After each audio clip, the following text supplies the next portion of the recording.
ностальгиялык саатыбыздын темасы жамандык кылган жарыбайт. Эмесе бүгүнкү сабагыбыздын негизги максаты жамандыктын зыяндары жөнүндө түшүнүп алабыз. Досторубузга, жалпы эле адамдарга жамандык кылбоо керек экендигин түшүнүп жетебиз. Текст окуп, анын мазмунуна түшүнүп жетебиз жана өз ойлорубузду эркин айтууга көнүгөбүз. Эмесе балдар, ар бир жаш инсандын жүрөгүндө келечекке болгон жакшы максат, жагымдуу тилектер бар. Ошол эле чышаандарды жүзөгө ашыруу үчүн инсан бул жашоосунда көп аракет жумшайт. Алар качан жүзөгө ашат? Жакшы менен жаманды ажырата билгенде, дээриндеги изги сапаттар бышып жетилип, өз түшүмүн бергенде гана. Турмуштагы ар кандай кырдаалдарды акыл элегенинен өткөрүп, таразалап, талдап, аны адал жашоого умтулган жаш жеткинчек сенден баралыңа келгенде абийирдүү, ыймандуу адам пайда болот. Эмесе балдар, бул темабызга ылайык Жоомарт Халифа деген текст берилген. Ушул текстти баштоодон мурда текстте жоомарттыкка байланышкан кандай окуя баяндалат деп ойлойсуңар? Ойлонуп көрөбүз.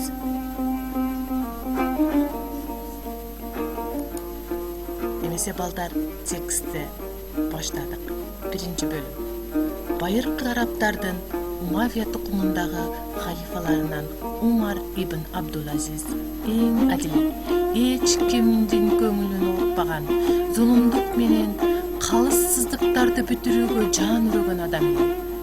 Халифанын бул сапаттарын көрө албаган жандар бир адамды жалдап, халифаны уландырышты.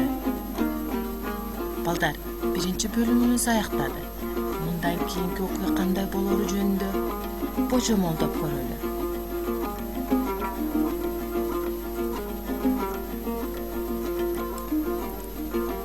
Экинчи бөлүм.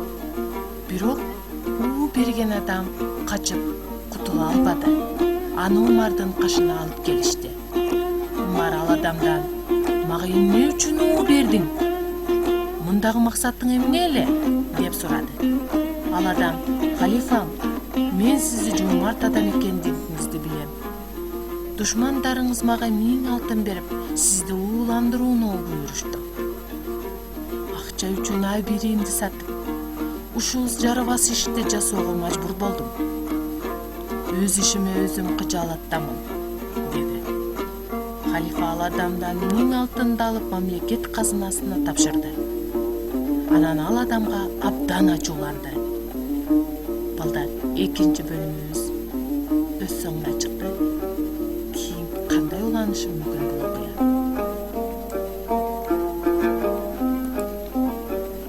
Үчүнчү бөлүм.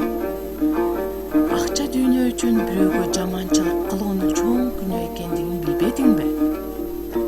Эгерде чоң күнөө экендигин билген болсоң, мындай ишке кол сунбас элең. Мен сени кечирдим. Арийне инсан жамандык кылган адамдан өч албоосу, анын күнөөсүн кечирүүсү зарыл. Эгер сен берген уудан көз жумсаң, адамдарым сени жиликтеп, тытып жибермек. Ошол үчүн тооба кылгын. Акчага, дүйнө мүлккө көз артып, бирөөнүн өмүрүнө кастык кылбагын, деди. Ал адам ыйлап тооба кылды. Халифадан кечирим сурады. Кайрылашып чыгып кетти. Халифа бардык жигиттерине бул адамга таптакыр тийбек эле деп буйрук берди. Балдар, мынакей биздин 3 бөлүмдөн турган текстибиз өз соңуна чыкты. Ар бирибиз өзүбүзчө тыянак чыгарабыз деген ойдомун. Эмесе бул биздин темабызга ылайык жамандыктын зыяндары кайсылар деп ойлойсуңар? Бир эскерип көрбөйлүбү балдар? Бул жалганчылык, кыянаттык, текеберлик, ичитардык, көрө албастык, ушакчылык. Азаматсыздар балдар, бул жамандыктын зыяндары болуп саналат. Адамдын ички дүйнөсүнө өтө чоң зыянын тийгизүүчү жамандык сапаттар болуп саналат. Эмесе балдар, бүгүнкү сабагыбызды аяктоодон мурда үйгө тапшырма кылып сиздерге азыркы окуган текст айланасындагы ой жүгүртүүчү суроолорду берем. Видеону токтотуп, ар бир суроону дептерлериңерге жазып алыңар. Биринчи суроо. Бул кичинекей окуядан жамандыктын кандай зыяндарын байкадыңыз? Экинчи суроо. Абдулазиз халифанын жакшы сапаттарын эмне үчүн көрө албады деп ойлойсуңар? Үчүнчү. Халифа ал адамды жазалаш керек беле? Эмне үчүн жазалабады?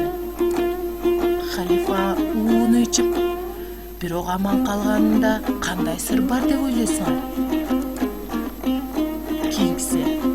Инсан жамандык кылган адамдан өч албосу, анын күнөөсүн кечирүүсү зарыл дегенди кандайча түшүнөсүздөр? Балдар, ушул 5 суроонун айланасында ар бирибиз өз алдыбызча дил баян жазууга аракеттенип көрөбүз. Азаматсыздар, бүгүнкү сабагымдан чоң тарбиялык сапаттарды алдыңар деп ойлойм. Эмесе сабагыбыз өз соңуна чыкты. Өз соңуна чыгаардан мурда жаман жолдош жоого алдырат, жаман сөз доого калтырат деген элдин сөзү менен аяктагым келип турат. Саламатта калыңыздар.